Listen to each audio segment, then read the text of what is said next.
A biological individual consists of multiple organs with specialized functions. For the organism to function properly in its environment, these organs must communicate. This communication often involves a signal sent from one location to another that instructs the second organ about the status of some cellular feature. Glucose is a good example. Glucose is a critical product of digestion. It is an essential energy source for cellular metabolism. This energy is produced when glucose is used as a substrate for glycolysis and then the Krebs or citric acid cycle. Following the digestion of food, higher levels of glucose circulate through the bloodstream, where it enters different cell types. In muscle cells, glucose is readily used to produce energy and is also stored as glycogen, a secondary short-term energy source. In fat cells, glucose is used for triglyceride production and acts as an important energy reserve molecule. Here, we will illustrate the signaling pathway that occurs when glucose is at high levels. This pathway involves multiple proteins and signaling events. This is termed cytoplasmic signaling. Different types of cells perform similar signaling steps in response to changes in their environment.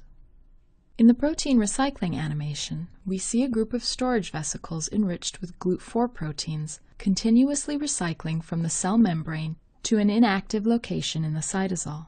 GLUT4 is a protein that facilitates the movement of glucose into the cell. When high levels of glucose are detected by beta cells in the pancreas, insulin is released by the cells. The insulin circulates through the bloodstream until it binds to an insulin receptor embedded in the cell membrane of a muscle, fat, or brain cell. Once the insulin binds to the receptor, phosphate groups are added to the intracellular domain of the receptor. Since the receptor itself adds the phosphate groups, the process is called autophosphorylation. This phosphorylation event sets off a cascade of molecular events.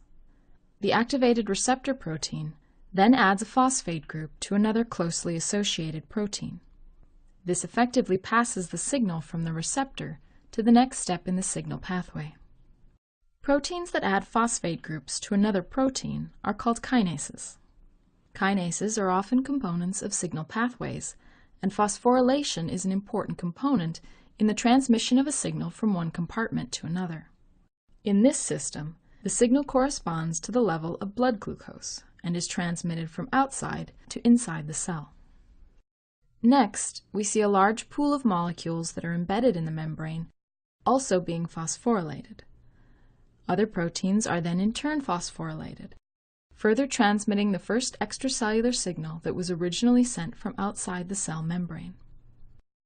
So how does this affect the uptake of glucose? As we mentioned before, GLUT4 is a glucose transporter, and GLUT4 storage vesicles are held in a recycling state near the cell membrane.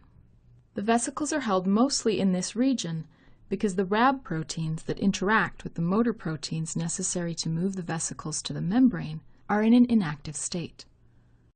The final step in this signal pathway involves the phosphorylation of a protein that prevents the Rab proteins from interacting with the vesicles. When the Rab proteins are no longer inhibited, the storage vesicles can freely merge with the membrane. Once the vesicles have merged, many GLUT4 proteins are embedded in the membrane, and large quantities of glucose can move into the cell. It is the signaling pathway that ensures only the correct molecules will be allowed to enter the target cell.